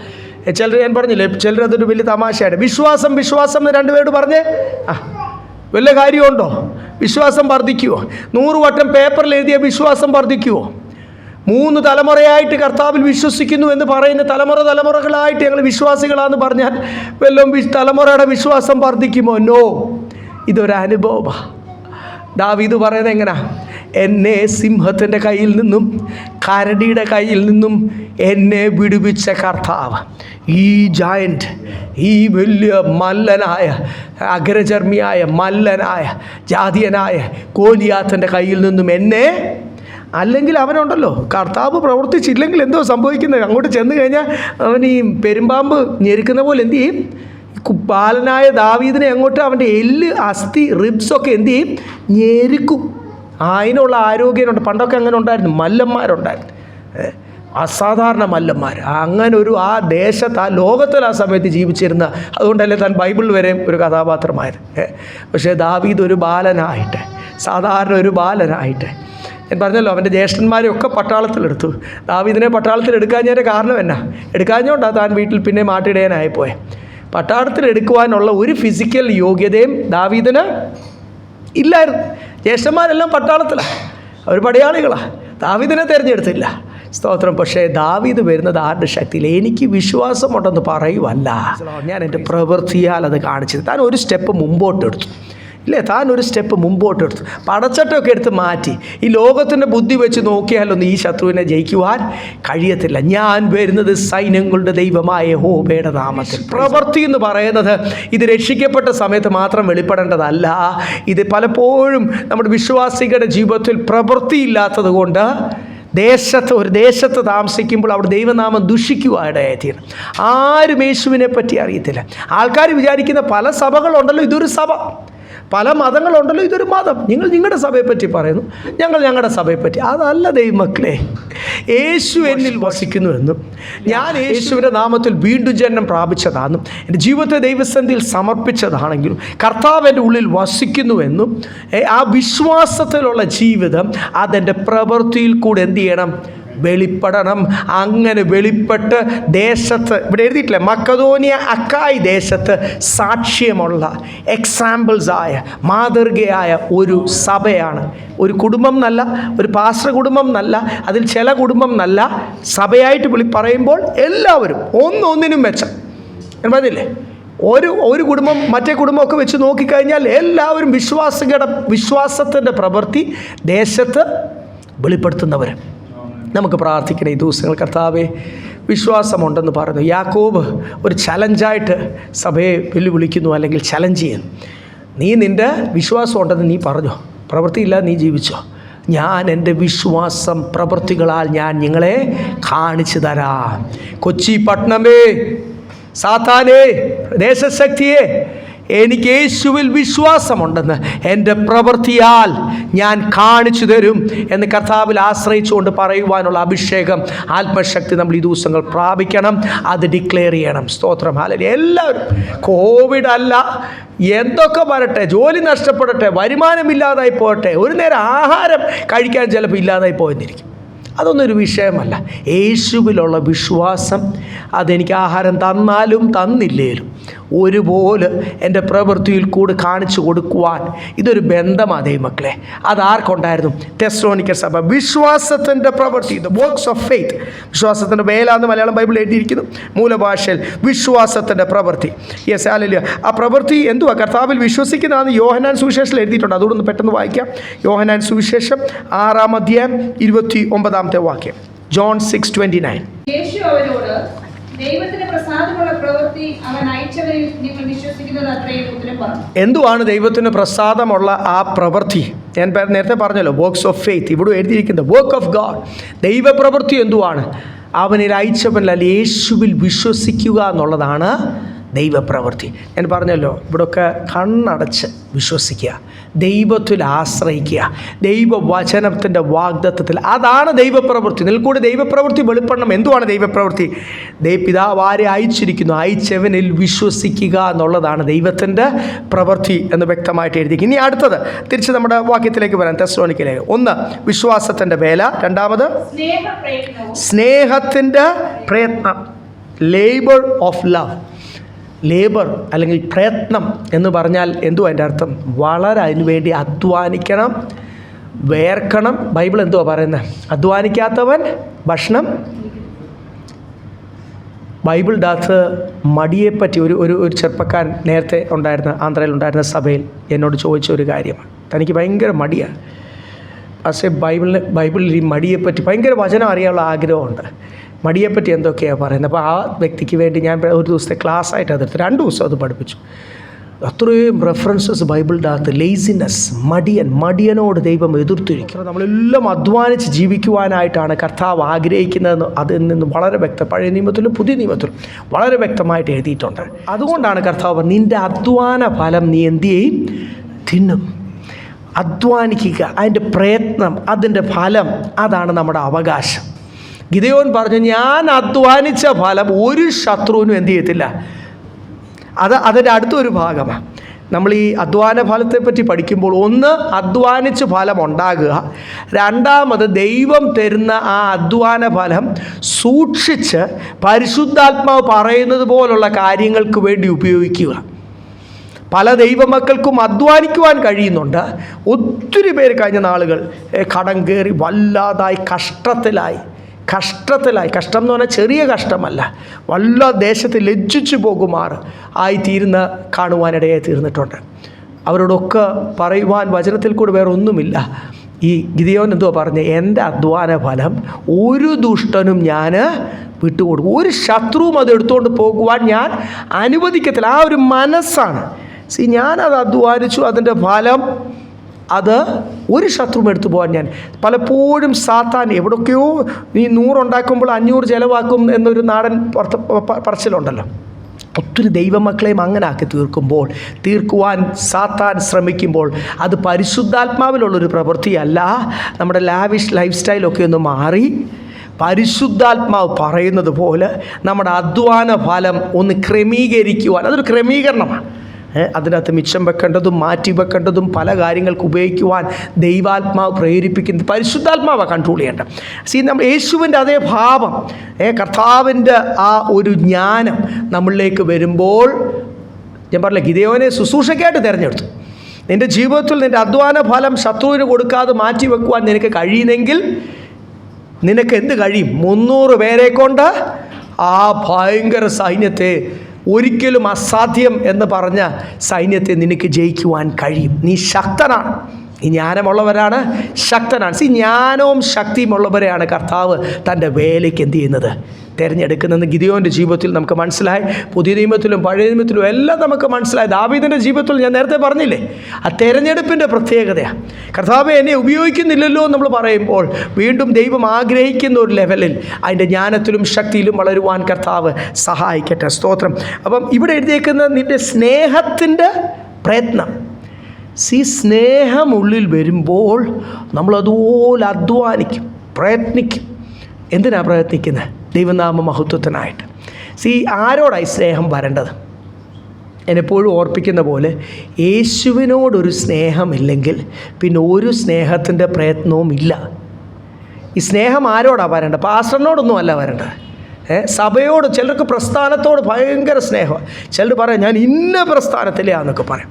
ഭയങ്കര സഭാ സ്പിരിറ്റ് എന്നൊക്കെ ചിലർ പറയും അതിനെ പറ്റി. പ്രസ്ഥാനത്തോട് സ്നേഹം ഉണ്ടായിട്ട് ഒരു കാര്യവുമില്ല. എനിക്ക് മനുഷ്യരോടെല്ലാം അങ്ങ് സ്തോത്രം. ഈ സ്നേഹത്തിൻ്റെ പ്രയത്നം എപ്പോഴാണ് നമ്മുടെ ഉള്ളിൽ നിന്ന് വരുന്നതെന്നറിയാം. ദൈവസ്നേഹം വന്നിട്ട് ആ പരിശുദ്ധാത്മാ പറയുന്ന പോലെ അനേകർക്ക് വേണ്ടി നമ്മൾ നമ്മുടെ കാര്യം മറന്നിട്ട് ആ ദൈവസ്നേഹത്തിലുള്ള ഒരു ലേബർ, ഒരു പ്രയത്നം നമ്മളിൽ വരുന്നത് എപ്പോഴാണെന്നറിയാം. ആദ്യം കർത്താവിനോടൊരു സ്നേഹം ശരിക്കും ഉണ്ടാകണം. യേശുവിനോട് എനിക്കൊരു സ്നേഹമുണ്ടെങ്കിൽ പിന്നെ എൻ്റെ കാര്യങ്ങളെല്ലാം ഞാൻ മറന്നു. പിന്നെ ആരുടെ കാര്യം മാത്രമേ എൻ്റെ മനസ്സിലുള്ളൂ? യേശുവിൻ്റെ കാര്യം, കർത്താവിൻ്റെ രാജ്യത്തെ പറ്റിയുള്ള കാര്യം, ഓരോരുത്തരെ കർത്താവിന് വേണ്ടി പണിതെടുക്കുന്നവർ.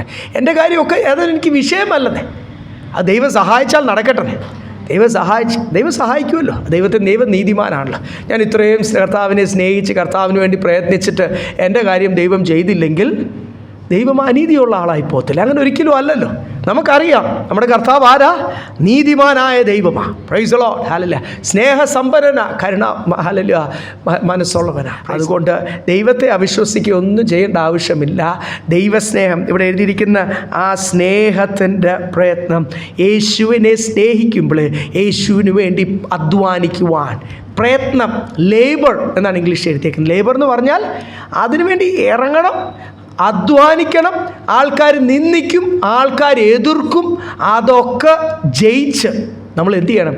നമ്മളങ്ങനെയല്ല അധ്വാനിക്കുവാൻ, കൃഷിക്ക് വേണ്ടി അധ്വാനിക്കുകയൊക്കെ ചെയ്യുമ്പോൾ എങ്ങനെയാണ്?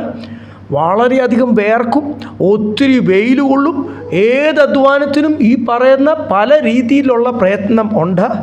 അതുപോലെ നിങ്ങളിവിടെ തെസ്സലോനിക്ക സഭയെ പറ്റി പറയുക, സ്നേഹത്തിലുള്ള ആ പ്രയത്നം. ഒന്ന് വിശ്വാസത്തിൻ്റെ പ്രവൃത്തി, രണ്ടാമത് ഇവിടെ എഴുതിയിരിക്കുന്ന സ്നേഹത്തിൻ്റെ പ്രയത്നം. ദൈവത്തോട് സ്നേഹമുണ്ടാകുമ്പോഴാണ് സഭയോട് സ്നേഹമുണ്ടാകുന്നത്, ദൈവവേലയോട് സ്നേഹമുണ്ടാകുന്നത്, കൂട്ടുവിശ്വാസികളോട് സ്നേഹമുണ്ടാകുന്നത്, കുടുംബത്തോട് സ്നേഹമുണ്ടാകുന്നത്. ഇതെല്ലാം എന്തിനെ ഡിപ്പെൻഡ് ചെയ്താണ്? യേശുവിനോടുള്ള സ്നേഹം. കർത്താവിനോടുള്ള സ്നേഹം എൻ്റെ ജീവിതത്തിൽ വർദ്ധിക്കും. പറയാൻ എളുപ്പമാണ് ദൈവമക്കളെ. സ്നേഹം എന്നൊക്കെ പറഞ്ഞ് എക്കോ കൂട്ടിയിട്ട് പാട്ടൊക്കെ പാടി ഒരു എഫക്ട്സ് ഒക്കെ കൊടുത്ത് എഫക്ട്സ് പ്രോസസ്സിൻ്റെ അകത്തോടൊക്കെ കടത്തി വിട്ട് ഞാൻ പലപ്പോഴും സ്നേഹത്തെ പറ്റിയുള്ള ഇങ്ങനെയുള്ള കൊയറുകൾ പാട്ട് പാടുന്നത് ഞാൻ കേട്ടിട്ടുണ്ട്. നമ്മൾ ആ സൗണ്ട് സിസ്റ്റമൊക്കെ സൂപ്പറാണെങ്കിൽ നമ്മൾ എന്ത് ചെയ്യും? ആ ഒരു എഫക്റ്റ് അത് ആൾക്കാരൊക്കെ ഇരുന്ന് കൈവീശുകയൊക്കെ ചെയ്യുന്ന കണ്ടിട്ടുണ്ട്. അത് ആ പാട്ട് തീരുമ്പോൾ തീരുക എഫക്റ്റ്. ഈ എഫക്ട്സ് പ്രോസസ്സറിൻ്റെ എഫക്റ്റ് എന്ത് ചെയ്യും? ആ പാട്ട് തീരുമ്പോൾ തീരും. അത്രയേ ഉള്ളൂ. അങ്ങനെയൊന്നും ആരുടെ ഉള്ളിൽ ദൈവസ്നേഹത്തെ പറ്റിയുള്ള പാട്ട്, യേശു ക്രൂശിൽ ഒരു ധ്യാനം നടത്തുന്ന ഒരു ദേവദാസൻ എന്നോട് പറഞ്ഞു, ഞങ്ങളുടെ എല്ലാ ധ്യാനത്തിൻ്റെ 3-ാം ദിവസം ഞങ്ങളിങ്ങനെ എല്ലാവരെയും കരയിപ്പിക്കും. കണ്ടാലും ആളറിയില്ല ശോഭ, ആ പാട്ട് ആ പാട്ടിട്ട് ചിലർ വേറെ ദൈവദാസനോട് പറഞ്ഞു, എല്ലാ കർത്താവിൻ്റെ മേശയുടെ സമയത്ത് ഞങ്ങൾ ആ പാട്ട് പാടി ഞങ്ങൾ എന്ത് ചെയ്യും, ജനത്തെ അങ്ങ് കരയിപ്പിക്കും. ഞങ്ങൾ ക്യാമ്പസ് ക്രൂസേഡിൻ്റെ ടീം ഞങ്ങളുടെ കൂടെ വർഷങ്ങൾ ഞങ്ങൾ പലപ്പോഴും വിളിക്കും. അവർ വന്ന് ഫ്രീ ആയിട്ട് നമ്മളൊരു ചെറിയൊരു എമൗണ്ട് കൊടുത്താൽ മതി, അവർ വന്ന് നമ്മുടെ കൂടെ താമസിച്ച് യേശു ജീസസ് എന്നുള്ള മൂവി ഗ്രാമങ്ങളൊക്കെ കാണിച്ച് ജനങ്ങളെ എന്ത് ചെയ്യും, കരയിപ്പിക്കും. അക്ഷരികമായിട്ട് ജാതികൾ ഹിന്ദുക്കളും ഒക്കെ ഇരുന്ന് കരയുന്നത് ഞങ്ങൾ കണ്ടിട്ടുണ്ട്. അതിൻ്റെ ഇടയ്ക്ക് ഞങ്ങൾ പ്രസംഗിക്കും. ആ കരയുന്ന ഇമോഷണൽ മൂവ്മെൻറ്റ് ഞങ്ങളത് കർത്താവിന് വേണ്ടി ഞങ്ങളത് ഉപയോഗിക്കും. ഇങ്ങനൊന്നും കരഞ്ഞാലൊന്നും ആർക്കും, നമ്മളതൊരു ഇമോഷണൽ മൂവ്, അതൊക്കെ ചെയ്യിപ്പിക്കുന്ന ആൾക്കാരല്ലേ, ചെയ്തിട്ടുള്ള ആൾക്കാരായിരിക്കും ദേവദാസന്മാരായ ഞങ്ങളൊക്കെ പരസ്യത്തിനും പല. അതുകൊണ്ടൊന്നും ആരുടെ ഉള്ളിൽ ദൈവസ്നേഹം വരുമോ ദൈവമക്കളെ? ഓ, ഈ ദൈവസ്നേഹവും നേരത്തെ പറഞ്ഞ വിശ്വാസവും ഒക്കെ എന്ത് ചെയ്യണം, അനുഭവിക്കണം. ഈ കർത്താവിനോടുള്ള സ്നേഹമൊന്നും നമുക്ക് വഴക്ക് പറഞ്ഞ് ഒരാളിൽ ഉണ്ടാക്കാൻ പറ്റത്തില്ല. നിനക്കൊരു ആത്മാർത്ഥതയില്ലേ കർത്താവിനോട്, നിനക്കൊരു സ്നേഹമില്ലേ?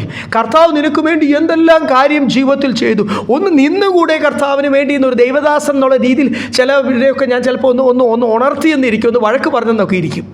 അതുകൊണ്ട് വല്ല ആരുടെങ്കിലും ദൈവസ്നേഹം വരുമോ, ഉണരുമോ? നോ. ഞാനിരുന്ന് ചിന്തിക്കാൻ തുടങ്ങണം. ഞാനിരുന്ന് എൻ്റെ ജീവിതത്തിൽ യേശു എനിക്ക് വേണ്ടി ചെയ്തത് ഓരോന്ന് അനലൈസ് ചെയ്യണം. നന്ദികെട്ട സ്വഭാവം ആദ്യം എൻ്റെ ഉള്ളിൽ നിന്ന് മാറണം. സ്വാർത്ഥത ആദ്യം എൻ്റെ ഉള്ളിൽ നിന്ന് മാറണം. ഒരു ഫോക്കസ് ഉണ്ടാകണം. യേശുവിനെ ശരിക്കും ഹൃദയംഗമായിട്ട് ഞാൻ സ്നേഹിക്കണം. അതിൻ്റെ ഇടയ്ക്ക് ആ സ്നേഹത്തിൻ്റെ തടസ്സം നിൽക്കുവാൻ പല കാര്യങ്ങൾ സാത്താൻ കൊണ്ടുവരും. എന്നെ പെട്ടെന്ന് ഉയർത്തും മാനിക്കും എന്നൊക്കെ പറഞ്ഞ് സാത്താൻ അവസരങ്ങൾ കൊണ്ടുവരും. പൗലോസ് എന്തുവാ പറയുന്നത്? ലോകത്തിൻ്റെ ഒരു ഉയർച്ചയ്ക്കും താഴ്ചയ്ക്കും യേശുവിനോടുള്ള സ്നേഹത്തിൽ നിന്ന് എന്നെ അകറ്റുവാൻ കഴിയത്തില്ല. സ്തോത്രം. ഞാൻ പറഞ്ഞില്ല, ദൈവത്തോടുള്ള ഒരു സ്നേഹം കുടുംബത്തോടുള്ള സ്നേഹത്തേക്കാൾ, മക്കളോടുള്ള സ്നേഹത്തേക്കാൾ. ചെറിയ സെൻസിറ്റീവ് ഏരിയ അല്ലേ? പാസ് അതേ മാത്രം കയറി തൊടണ്ട. ചെറിയ സെൻസിറ്റീവ് ഏരിയ എന്തോ ചെയ്യും. പറഞ്ഞാലേ പറ്റൂ ദൈവമക്കളെ. കുടുംബം നിലനിൽക്കത്തില്ല. നിത്യബന്ധമാണോ? അല്ല. പറഞ്ഞു എല്ലാവരും. Price the Lord. മക്കൾ നിത്യബന്ധമാണോ? വിവാഹം കഴിയുമ്പോൾ അവരവരുടെ കാര്യം നോക്കി അവരെന്ത് ചെയ്യും? അവരുടെ കുടുംബത്തിൻ്റെ കാര്യം നോക്കിപ്പോവും. ദൈവം അങ്ങനെ സൃഷ്ടിച്ചിരിക്കുന്നത്. അവരവരുടെ കുടുംബത്തിൻ്റെ കാര്യം നോക്കിയില്ല പിന്നെ ആര് നോക്കും? അപ്പനും അമ്മയൊന്നും നോക്കത്തില്ല. അവരുടെ കുടുംബത്തിൻ്റെ കാര്യം അവർ നോക്കണം. പിന്നെ അപ്പനും അമ്മയും ഓർക്കുമ്പോഴൊക്കെ അവരുടെ കാര്യങ്ങൾ ചെയ്യും. പക്ഷേ ദൈവം വെച്ചിരിക്കുന്ന എന്തിനാ? അവർ രണ്ടുപേരും ഒന്നായിത്തീരും. അപ്പം മക്കൾ, അപ്പനമ്മ പോവും, മക്കൾ പോവും, ഭാര്യ ഭർത്താവ് അവരൊക്കെ ലോകത്തിൽ നിന്ന് മാറിപ്പോവും. പക്ഷേ യേശുവുമായിട്ടുള്ള ബന്ധം അതാദ്യം മനസ്സിലാക്കണം. ഇതൊരു നിത്യബന്ധമാണ്. ഇത് ഈ ലോകത്തിൽ അല്പകാലമുള്ളൊരു ബന്ധമല്ല. ഞാൻ ജീവനോട് ഈ ലോകത്തിലുള്ളപ്പോഴുള്ള ബന്ധമല്ല. ഞാനും എൻ്റെ യേശുവുമായിട്ടുള്ള ബന്ധം ഒരു നിത്യബന്ധമാണ്. അത് 1,00,000 വർഷമല്ല, 1 കോടി വർഷമല്ല, 1000 കോടി വർഷമല്ല. അതിൻ്റെ അപ്പുറത്ത് പറയുവാൻ മില്യനും ബില്യനും ട്രില്യനും വരെയൊക്കെ ബാങ്കിങ് ആൾക്കാരുണ്ടല്ലോ. ട്രില്യനും സില്യനും ഒക്കെ പറയുന്നുണ്ട് ആൾക്കാർ. അങ്ങനെ ഒന്നൊരു ഫിഗർ ശരിക്കില്ല.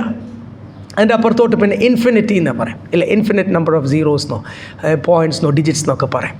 പിന്നെ നമുക്ക് അങ്ങോട്ട് നമ്മുടെ ബുദ്ധിക്കകത്ത് നമുക്ക് ഇത് നിത്യബന്ധം എന്ന് പറഞ്ഞാൽ പിന്നെ അത് തീരത്തിൽ ഒന്നീ നരകത്തിൽ നമ്മളെ വഞ്ചിച്ച സാത്താനോടുകൂടി വിശ്വസ്തദാസനായിട്ട് ദാസിയായിട്ട് ജീവിച്ചാൽ മാത്രം, സ്നാനപ്പെട്ടാൽ നല്ല ബൈബിൾ എഴുതിയേക്കുന്നത്, വിശ്വസ്തയോടുകൂടി അവസാനം വരെയും വിശ്വസ്തരായി തീർന്നാൽ നീ ജീവകിരീടം പ്രാപിക്കും.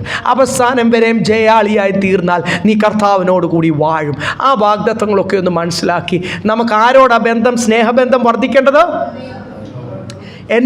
ഈ ദേശത്ത്, ഓരോ ദേശത്ത് നമ്മളെ ആക്കിയിരിക്കുന്നു. അതിന് ടെമ്പററി വീടായിക്കോട്ടെ, പെർമനൻറ്റ് വീടായിക്കോട്ടെ. പെർമനൻ്റ് ആണോ ആ വീട്? ഈ വീടും പൊക്കെയാണ് സ്വർഗത്തിൽ പോവോ?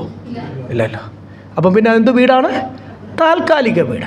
ആധാറിനകത്ത് അഡ്രസ്സ് ഉണ്ടെന്നേ ഉള്ളൂ. താൽക്കാലിക വീട്. ഈ ലോകത്തിലുള്ളതെല്ലാം എന്തുവാണ്? അഭിഷക്തന്മാർ പരിശുദ്ധാത്മാവിൽ പഴയ നിയമത്തിലും പുതിയ നിയമത്തിലും ഓർപ്പിക്കുന്നില്ലേ? ഇതെല്ലാം മായ, സർവവും താൽക്കാലികമാണ്. പക്ഷേ യേശുവുമായിട്ടുള്ള ബന്ധമോ? ഹല്ലേലൂയ. അതിനെ വളർത്തുവാൻ ദൈവം നമ്മളെ വളർത്തിയെടുക്കുന്ന ഒരു സ്ഥലമാണ് ദൈവസഭ. ആ ബന്ധം എനിക്കാണ് ഉണ്ടാകേണ്ടത്. എൻ്റെ ഭാര്യയ്ക്കുണ്ടായാലും മക്കൾക്കുണ്ടായാലും സഭയ്ക്കുണ്ടായാലും ഇല്ലേലും വ്യക്തിപരമായിട്ട് നമുക്കൊരു തീരുമാനമെടുക്കാം. ഞാനും എൻ്റെ കർത്താവുമായിട്ട് ഈ ബന്ധത്തിൽ ഞങ്ങൾ വളരും. യാക്കോബാണ് ആ കാര്യത്തിലൊക്കെ ആഴത്തിൽ എഴുതിയിരിക്കുന്നത്. നീ കർത്താവിനോട് അടുത്താൽ കർത്താവ് നിന്നോട്, അങ്ങനല്ലേ, draw near to the lord and he will draw.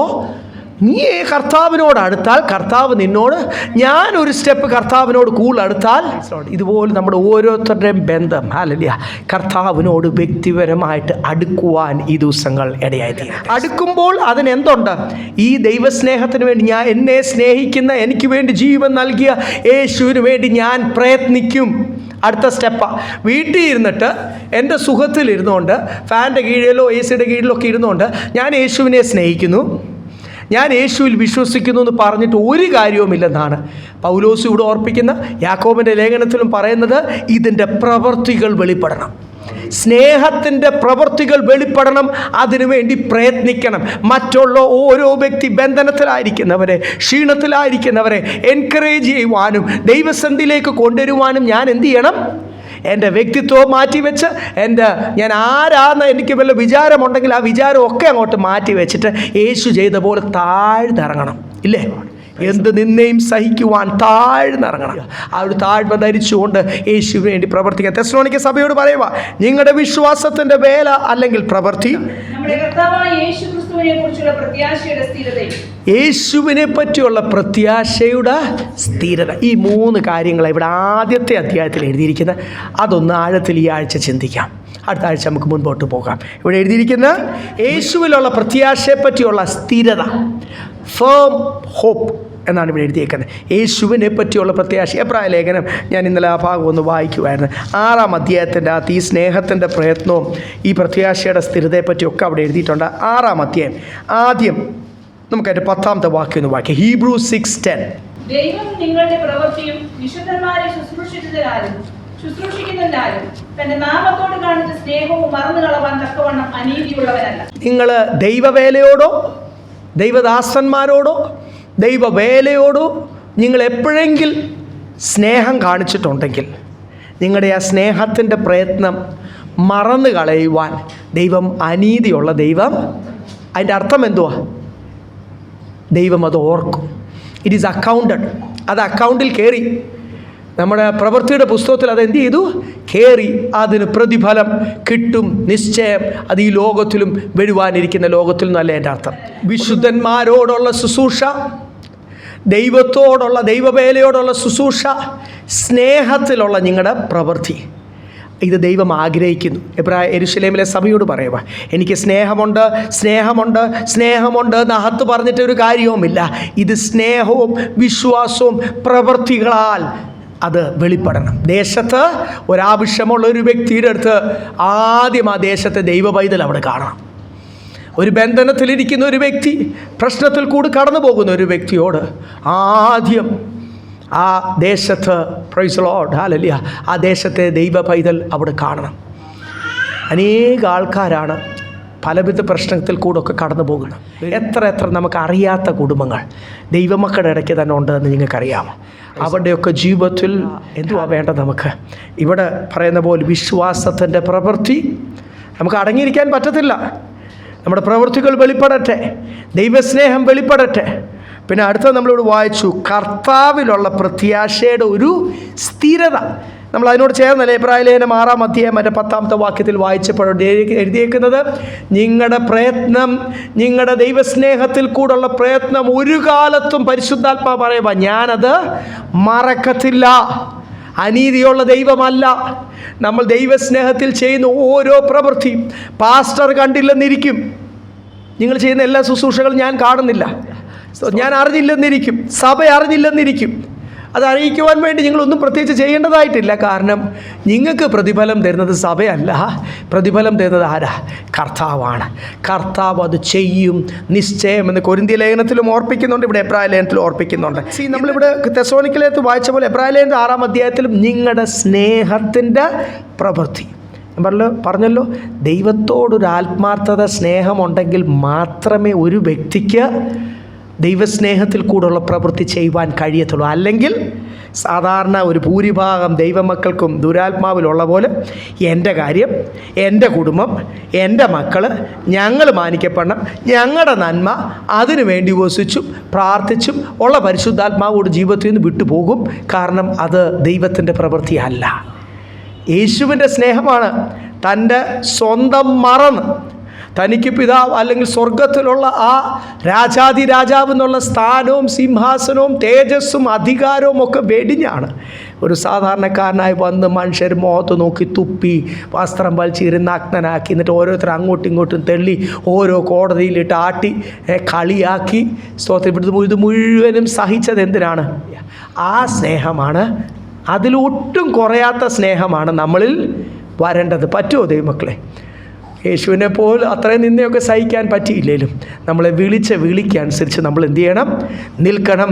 ദൈവസ്നേഹത്തിലുള്ള പ്രവൃത്തി. ഈ എബ്രായ ലേഖനത്തിൽ തന്നെ 6-ാം അധ്യായത്തിൽ അതിൻ്റെ മുൻപോട്ട് വരുമ്പോൾ 18-ഉം 19-ലും അപ്രത്യാശയെ പറ്റിയും പറയുന്നുണ്ട്. നമ്മുടെ മുമ്പിൽ വെച്ചിട്ടുള്ള പ്രത്യാശ പിടിച്ചുകൊള്ളുവാൻ ശരണത്തിനായി ഓടിവന്ന നാം മാറിപ്പോകാത്തതും ദൈവത്തിന് മോഷ്കു പറവാൻ കഴിയാത്തതുമായ 2 കാര്യങ്ങളാൽ ശക്തിയുള്ള പ്രബോധനം പ്രാപിപ്പാൻ ഇടവരുന്നു. ആ പ്രത്യാശ നമുക്ക് ആത്മാവിന്റെ ഒരു നങ്കൂരം തന്നെ. അത് നിശ്ചയവും സ്ഥിരവും തിരശ്ശീലയ്ക്കകത്തേക്ക് കടക്കുന്നതുമാകും. യേശുവിലുള്ള പ്രത്യാശ സ്ഥിരമായിരിക്കണം. എൻ്റെ ദൈവത്തിന് ഒന്നും അസാധ്യമല്ലെന്ന് വിശ്വസിച്ചുകൊണ്ട് ഷുവർ ആൻഡ് സ്റ്റെഡ് ഫാസ്റ്റ്. മലയാളത്തിൽ നിശ്ചയവും സ്ഥിരവും. എൻ്റെ പ്രത്യാശ, യേശുവിലുള്ള പ്രത്യാശ എങ്ങനെ ആയിരിക്കണം? കർത്താവിനെ വിടുവിച്ചില്ലെങ്കിൽ എന്ത് സംഭവിക്കും? ഈ കൂടുതൽ എന്നെ തന്നെ മറന്ന് കർത്താവിന് വേണ്ടി അങ്ങ് പ്രവർത്തിച്ചിട്ട് അവസാനം സ്വർഗത്തിൽ ചെല്ലുമ്പോൾ ഈ പ്രതിഫലമൊക്കെ ഉണ്ടോ? ന്യായവിധിയൊക്കെ ഉണ്ടോ? ബൈബിളിൽ പറഞ്ഞിരിക്കുന്നതൊക്കെ സത്യമാണോ? അതോ ലോകമനുഷ്യർ പറഞ്ഞോ നമ്മൾ ബുദ്ധിയുള്ളവരായിരിക്കേണ്ട ഇവിടുത്തെ കാര്യങ്ങൾ ചിന്തിപ്പിന്നാണോ? അങ്ങനെയൊക്കെ ഇടയ്ക്ക് പിശാച് കൊണ്ട് ചിന്തകൾ ഇട്ടിട്ടില്ലേ? എൻ്റെ ഉള്ളിലും ഇട്ടിട്ടുണ്ട്. പാസ്റ്ററാന്ന് പറഞ്ഞിട്ടൊരു കാര്യമില്ല. എൻ്റെ ഉള്ളിലും ഇതുപോലുള്ള സംശയത്തിൻ്റെ ചിന്തകളൊക്കെ ഇടയ്ക്ക് കൊണ്ടിടും. ജീവിതം മുഴുവൻ കളഞ്ഞ് ഒരു കാര്യവും ജീവിതത്തിൽ ചെയ്യാൻ പറ്റാവുന്ന കാര്യങ്ങൾ പോലും ചെയ്യാൻ പറ്റാതെ ദൈവത്തിന് വേണ്ടി, ദൈവവേലയ്ക്ക് വേണ്ടി എന്ന് പറഞ്ഞ് നിന്ന് അവസാനം ഈ പറയുന്ന സ്വർഗത്തിലുള്ള പ്രതിഫലം ഒന്നും കിട്ടിയില്ലെങ്കിൽ എന്തായി തീരും? ഇവിടും മണ്ടൻ അവിടും അങ്ങനെ വല്ലതും ആയി പോവോ? സാത്താൻ ഇടയ്ക്ക് വിത്ത് പാകുമ്പോൾ, ഉള്ളിൽ ചിന്ത കൊണ്ടുവരുമ്പോൾ യേശു പറഞ്ഞെന്തുവാ? പിശാചേ എൻ്റെ അടുത്തുനിന്ന് വിട്ടുപോകും. Get behind me devil. സാത്താനെ ഏറിയ കണ്ടേക്കല്ലേ. എനിക്ക് എൻ്റെ കർത്താവിൻ്റെ വചനത്തിലും വാഗ്ദത്തത്തിലും യേശുവിലും എന്തുണ്ട്? ഒരു സ്ഥിര ആ നിശ്ചയം, ആ പ്രത്യാശ എങ്ങനെയാണ്? സ്ഥിരവും നിശ്ചയവും. Sure and steadfast. ഭൂമി മാറും, ലോകവും അടിസ്ഥാനവും ഒക്കെ ഇളകിപ്പോകും, എല്ലാം മാറിപ്പോവും.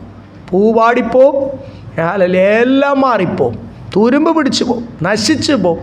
പക്ഷേ ദൈവത്തിൻ്റെ വചനത്തിനും ഒരു മാറ്റവുമില്ലെന്ന് അറിയാമോ?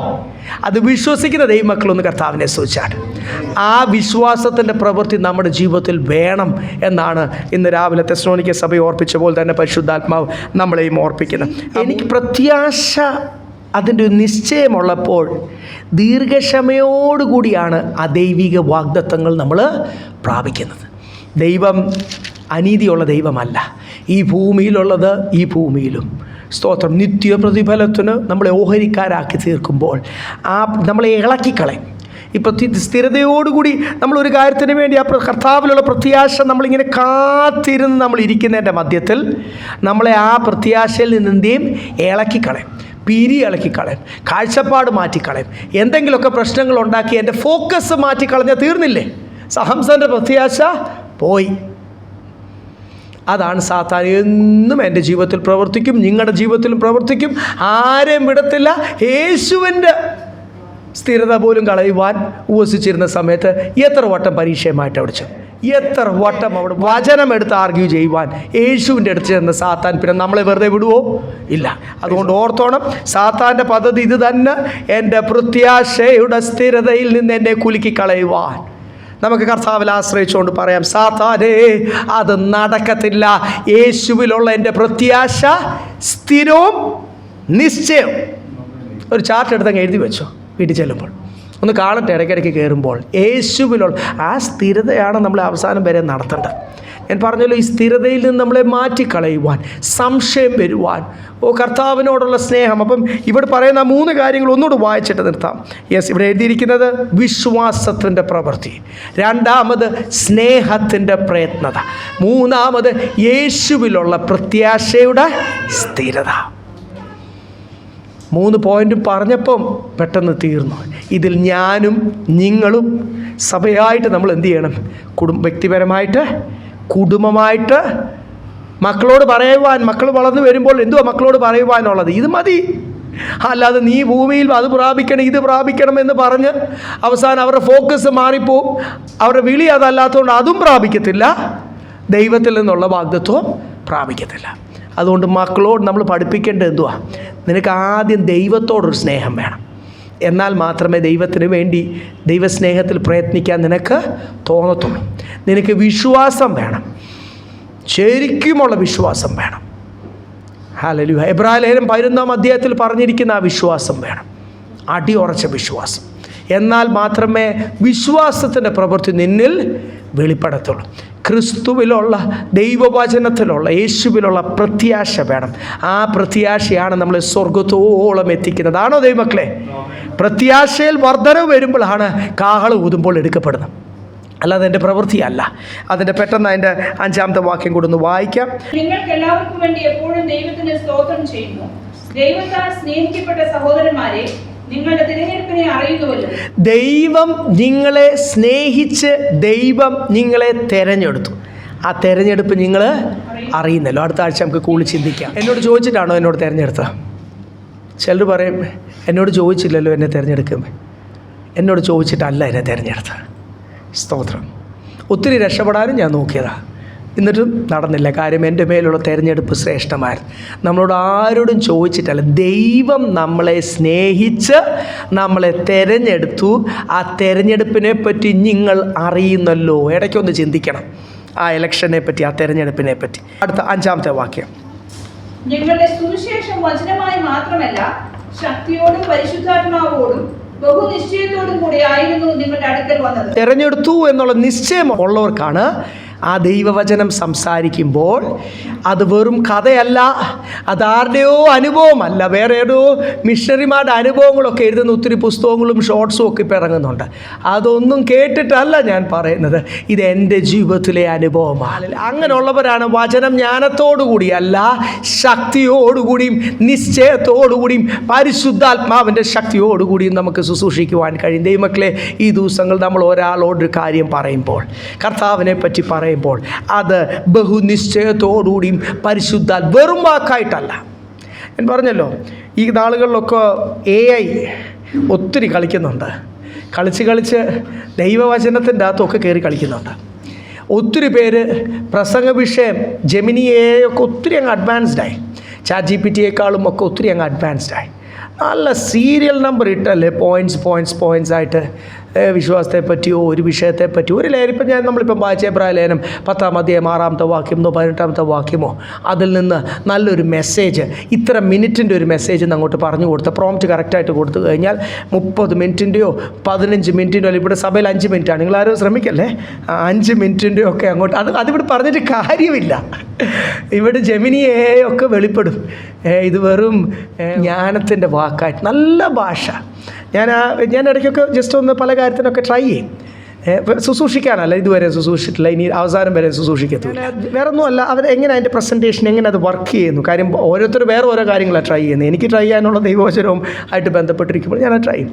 നല്ല ബ്യൂട്ടിഫുള്ളായിട്ട് അതിൻ്റെ ബോൾഡായിട്ടൊരു ഹെഡിങ് ഒക്കെ ഇട്ട് അതിന് നല്ല പോയിൻറ്റ്സും ഉദാഹരണം, പിന്നെ അടുത്തൊരു ഹെഡിങ് ആ ഒരു വാക്യത്തിൽ നിന്ന് 5 മിനിറ്റ് പ്രസംഗം വേണോ, 30 മിനിറ്റ് പ്രസംഗം വേണോ, 1 മണിക്കൂർ പ്രസംഗം വേണോ, നന്നായിട്ട് തരും. നല്ല ഭാഷ, എനിക്കതിലും ഇഷ്ടപ്പെട്ടത് ഇംഗ്ലീഷിലാണ് തരുന്നത്. നമ്മൾ സാധാരണ സംസാരിക്കുന്ന ഭാഷയല്ല, നല്ലൊരു സ്കോളർ സംസാരിക്കുന്ന പോലുള്ള ഫൈൻ ലാംഗ്വേജ്. അത് നല്ല ശശി തരൂരൊക്കെ സംസാരിക്കുന്ന പോലെന്നൊക്കെ ആൾക്കാർ പറയത്തില്ലേ, നല്ല ഫൈൻ ലാംഗ്വേജിൽ. ഇത് വല്ലതും പറഞ്ഞിട്ട് ഇവിടെ ആരെങ്കിലും രൂപാന്തരപ്പെടുമോ? ആരുടെയെങ്കിലും ബന്ധനത്തിൽ നിന്ന് വിടുതൽ പ്രാപിക്കും? ഒരു പിശാച് വിട്ടുപോകുമോ?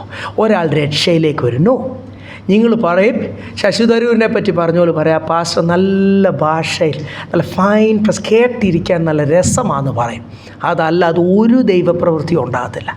അപ്പോസ്തലനോട് പറയുക, ഞാൻ ഹല്ലേലൂയ സംസാരിക്കുന്ന ദൈവവചനത്തിൻ്റെ ആ വാക്കിലല്ല, വാക്കിൻ്റെ ജ്ഞാനത്തിലല്ല. It is not just placing a words, അല്ലെങ്കിൽ കുറച്ച് നല്ല വൊക്കാബുലറി ഹൈ സൗണ്ടിങ് വേർഡ്സ് ഇങ്ങനെ നല്ല അടുക്കിന് പ്ലേസ് ചെയ്യുന്ന ഒരു നല്ല പ്രസൻറ്റേഷൻ അല്ല. ശക്തിയോടുകൂടി, അത് പരിശുദ്ധാത്മാവിൻ്റെ ശക്തിയോട് ബഹുനിശ്ചയത്തോട് ഈ പറയുന്ന വചനം, ഇതിനുള്ള പ്രാക്ടിക്കൽ ക്ലാസ്സസ് ദൈവം എൻ്റെ ജീവിതത്തിൽ തന്ന് അവിടെ ജയാളിയായിട്ട് നിൽക്കുവാൻ കഴിഞ്ഞ് ഹല്ലേലൂയ എൻ്റെ ജീവിതത്തിൽ നിന്ന് ദൈവമക്കളെ പറയുന്നത്, അതുകൊണ്ട് അത് പ്രവർത്തിക്കും. അങ്ങനെ ആയിരിക്കണം നമ്മുടെ ഓരോരുത്തരുടെയും. ഹല്ലേലൂയ. അപ്പോസ്തലൻ പറയുന്നത് തൻ്റെ ജീവിതത്തിൽ നിന്ന് താൻ പറയുന്നത്. അതുകൊണ്ട് ഏതൊക്കെ അനുഭവത്തിലാണെന്നറിയാം അപ്പോസ്തലനെ ദൈവം കടത്തിവിട്ട്, ഉള്ള എല്ലാ ഉയർച്ചയിൽ, ഉള്ള എല്ലാ താഴ്ചയിൽ, അതൊക്കെ അനുഭവത്തിൽ നിന്ന് പറയുവാൻ നമ്മളെയൊക്കെ ഈ ദിവസങ്ങൾ പല അനുഭവത്തിൽ കൂടി കടത്തിവിടുന്ന എന്തിനാ ദൈവമക്കളെ? നമ്മളെ പറ്റിയുള്ള തിരഞ്ഞെടുപ്പ്. നമ്മളിത് അനുഭവത്തിൽ നിന്ന് മറ്റുള്ളവരോട് പറയുമ്പോൾ ആർക്കും അതിൽ നിന്ന് രക്ഷപ്പെടുവാൻ കഴിയത്തില്ല. അത് പ്രവർത്തിക്കും. വചനം പറയേണ്ടത് എങ്ങനെയാണ്? മറ്റുള്ളവരോട് അറിവിൽ നിന്നല്ല, ആദ്യ പ്രസംഗത്തിൽ നിന്ന് കേട്ടതല്ല, ബഹുനിശ്ചയത്തോടുകൂടിയും പരിശുദ്ധാത്മാവിൻ്റെ ശക്തിയോട് അങ്ങനെ തന്നെ പറയുവാൻ എല്ലാവരും ദൈവം സഹായിക്കട്ടെ. വരും ദിവസങ്ങൾ